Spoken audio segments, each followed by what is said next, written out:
My name is Gracie. Our daughter's name is Margaret, although she prefers Margot. She's definitely her daddy's daughter. We don't get along very well. I think it's because she and I are both schemers. Throughout our marriage, I cheated on my husband from time to time. I just can't help it. I have a sex addiction, and Jack isn't up to my level in the bedroom. Anyway, that's not why I married him. I married him because he was easy to control, and because he knew how to make good money. Maybe that sounds cold to you, but then you probably live in a trailer and drive a Ford. I drive a Mercedes S-Series and live in a fucking mansion. If you've decided to settle down or haven't prepared for the future, don't judge me. Jack never cheated on me. He used to be like an adorable puppy who followed me everywhere. I taught him everything in the bedroom. Luckily, he believed my claim that I learned it all from the internet. I'm saying he's not up to my level in bed, but he's pretty darn close now thanks to my training. Perhaps this is why I am so sad about our possible divorce. You see, everyone gets caught at some point. In my case, while I was having sex with a lustful citizen of the Dominican Republic, my daughter skipped school and filmed my sex in high definition on the camera of the phone I bought her. God, what a monster I raised. I should have had a fucking abortion, but she was the one who tied Jack to me when we were younger and doubtful. Decisions. Hindsight never helps when you need it. When I got home that day, I saw her grin at me and run upstairs. That's when I walked into the living room and walked straight into a nightmare. My most recent sex scene was shown on TV. Jack sat in front of him with tears and a high-pitched sound coming from his chest. My husband slowly self-destructed before my eyes. I froze. My mind told me to run and grab the cord from the socket, but my body was in shock. We both watched me having hot sex with a young student. In an ideal world, even at this stage, my husband would be horny. Then we might just come to an understanding. But it wasn't to be. He finally jumped up and threw the remote at our very expensive UHD flat-screen TV. His head turned like a tower to face me. His eyes met mine, and all I saw was blind rage or hatred. I can't say exactly what it is. Jack, I can explain it was... Yes, it was an accident or God's providence, right? I thought I knew about the difficulties between men and women, how it rarely works out. And yet I kept trying, like a fool. His hands clenched and unclenched, his breathing was ragged. For the first time since I met him, I truly felt afraid that he might hurt me. Strangely, it sounded like he wasn't surprised by my affair, but I didn't have time to think about it. Instead, he ran into the garage and I heard his truck start, an old Ford that he kept running. He always joked that it gave him farm credit when he went out and tended to his animal patients. Even after he stopped being a veterinarian, he kept that stupid pickup truck. Immediately after that, I heard the automatic garage door start to open, and before I could run into the driveway, he pulled out into the street. Please God, let him buckle up, I heard. My monster, my offspring, also stood on the staircase and looked out the panoramic window. "What the hell do you care? You did this to him," I shouted. "What do you mean, I did this to him? My hopefully soon-to-be ex-mother? I didn't have sex with a guy while I was married, with a guy young enough to be my boyfriend. You are so monumentally naive. What an evil monster I raised. I needed her to get out of here. I started making a plan to save my life, and the first step was to send the prude to her grandparents. After I, of course, confiscated her phone and destroyed the DVD she burned so her dad could watch it. You are going to visit your grandparents. I would advise not to mention any of this to them. You no longer have any proof, and I can certainly make your life extremely difficult while you live under this roof. You're crazy if you think I won't be able to control your father once he calms down, so don't make a kid of me." At the end, I screamed. I thought that she ran upstairs in fear, but then I did not yet know about the cloud. Fucking computers. A day passed. My daughter was safely, or so I thought, hidden where she could no longer harm me, and my husband finally returned home. His eyes were red, and he looked like he was still awake. I rubbed my eyes furiously when I heard him arrive without me changing my clothes. When he entered the living room, I tried to appear in terrible shape. I exhaled carefully in the voice of a little girl. "Please forgive me. I must have had a nervous breakdown. I sniff. I don't know what came over me to allow this to happen." His gaze was cold, even despite the pain. His gaze was full of some incomprehensible emotions. I slowly stood up and hugged him, but noticed that he did not return my gesture.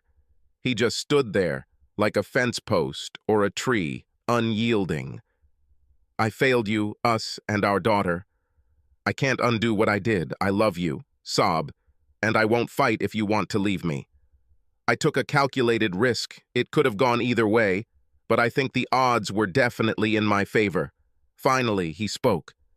"Would you please stop rubbing yourself against me because I can't concentrate when you do that?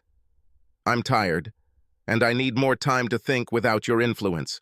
I'm going to sleep in the bedroom for a while with the door locked, so you need to take everything you need from there and go to the spare bedroom."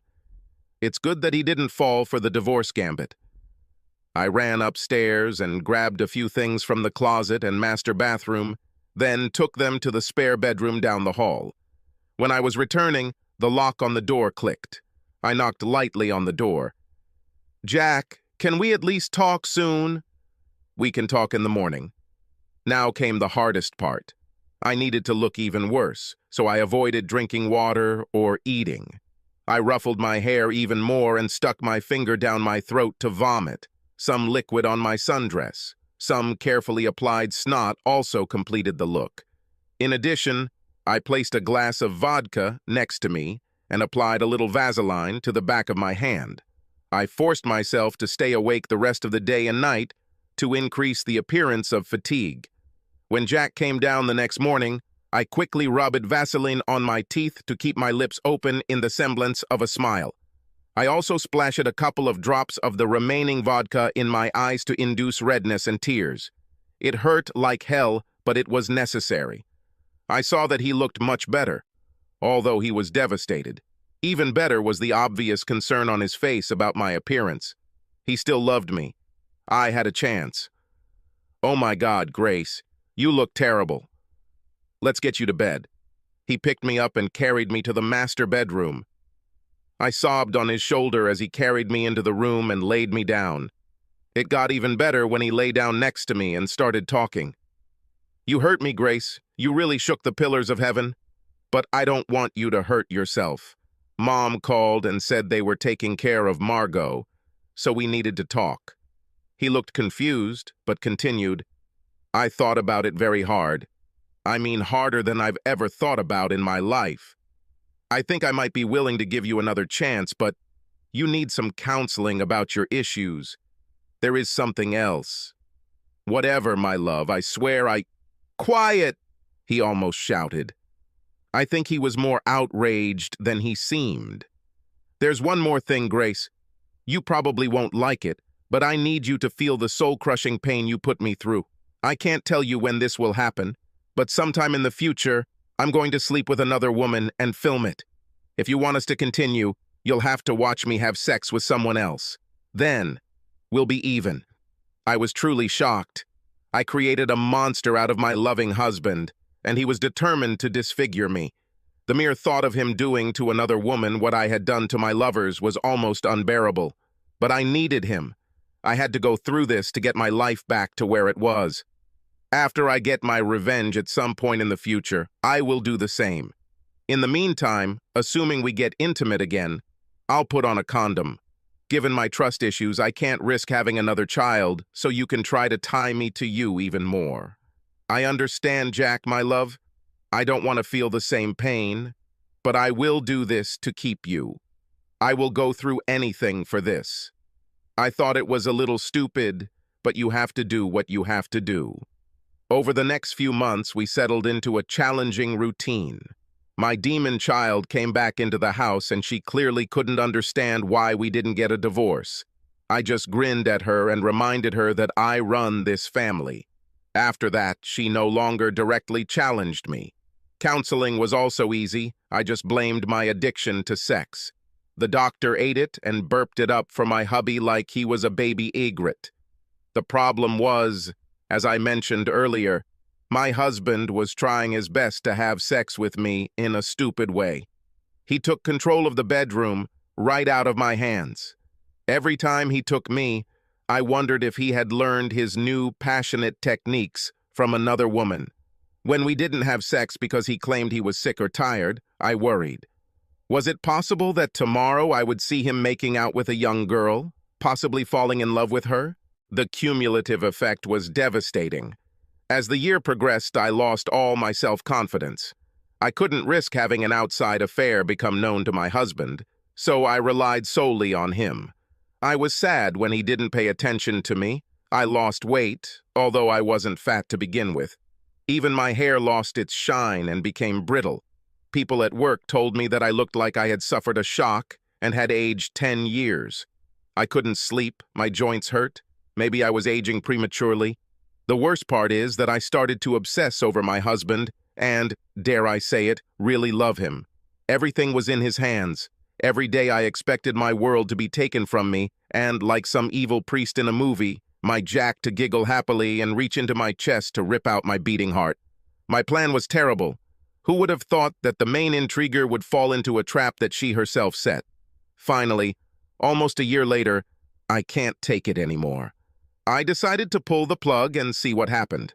I sent my daughter back to her grandparents and decided to sort things out with my loving husband. He needed to take a shit or get off the potty, or I was leaving.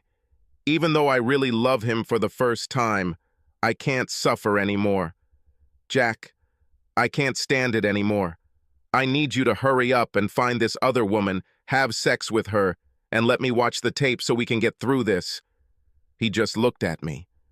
I felt goosebumps crawl across my body as I realized that this look was the same as the one he gave me a year ago. The look of a bug collector when he sees a particularly interesting bug he wants to collect. Or perhaps the feverish look of a young sociopath burning ants with a magnifying glass. What have I done with my actions? Do you really think I can stoop to your level, Gracie? He said in a cold voice. I noticed that he used my full name, which he never did as he preferred the nickname Grace. I never intended to do what I told you. All I've done this year is push you. I wanted you to finally love me, so that when you could no longer bear the worries and doubts, you would give me an ultimatum. He stood up and walked into his office. I heard the key turn in the lock and he came back with a large envelope. You can sign it or not, I don't care. We've come full circle, you and me. I don't care one iota about you anymore, and you seem to love me. I wouldn't care, while you have a hard time imagining me sleeping with some woman out of revenge. You see, now you feel what I felt before. You know what it's like to wonder every day if the one you love is going to give up that love and trust for just sex. A year ago, I had no intention of deciding anything. I just wanted to hurt you as much as possible, without putting you through physical torture. I looked at the papers he handed me, divorce papers signed and dated just under a year ago. My tears blurred the details, but at the moment they didn't really matter. There was one chance, Gracie, one. If during this time you had admitted everything, stopped trying to pass it off as some kind of mental problem, and actually apologized, we could have made peace. But you didn't. You were dodging and trying to get out, just as I suspected. I'm not stupid, Gracie. I have had my suspicions for a long time, and I am quite sure that this student was not your first outsider. I let it go because of our daughter, and because I loved you then. Anyway, we're done. Sign the papers if you want, but either way, take your things and leave. Margot will stay with me. She's old enough to choose, and that means I'll run the house until she finishes school. You make more money than me, so good luck getting alimony. Leave. Margot will be home soon, and I don't want you here. I was Frankenstein looking at what I had created. I doubted that I would die of pneumonia anytime soon, but inside I was as dead as the monster's creator, Mary Shelley. He planted it all. I even had to wonder if his suspicions and plans began around the time he decided to become a truck driver. This certainly changed the balance of money earned between us, and reduced my chances of using alimony as a weapon to delay the divorce. He was also right that my daughter was old enough to determine where she would live for custody purposes. In truth, the agreement was more than fair. Since he was making less money and would likely become the custodian, I could be forced to pay him child support. I could sue the whole thing, tie it up for months or years, but the enormous economic cost of having a lawyer work for so long makes it foolhardy. Since I had few options, I reluctantly signed the papers there and then, packing a few things before leaving. I can just have the movers pick up the rest. After all, things are just property. What I really want, I no longer have. This should have been the end of my sad story, but my daughter, making it clear that she was not afraid of me and that she never wanted to see me again, uploaded my shameful actions from the cloud to the MILF website. The fallout from my amateur videos was swift, faster than the lawsuit that resulted in them being removed. I lost my job as a veterinarian and was forced to look for a job in another state where I could explain my sudden layoff. Someday, I am sure, I will overcome the pain, the hellish feeling as if I was being cut into pieces. I'm still attractive enough that even if I don't forget Jack, I could replace him. I'm just not sure what benefit it could have. I've been in a marriage before that I entered into not fully loving my spouse, and look where it got me. I'm certainly not as strong as Jack. Jack gave me a whole year to act honestly and correctly, and then perhaps he would accept me again. I couldn't do it. As for my current love life, I have casual relationships, but I am emotionally cold and dead inside. I still love the monsters I created. Subscribe to our channel so that your second chaff doesn't cheat on you, and go ahead and listen to the next story, because this story is nothing compared to the next one. If you're under 18, don't even think about listening to the next one.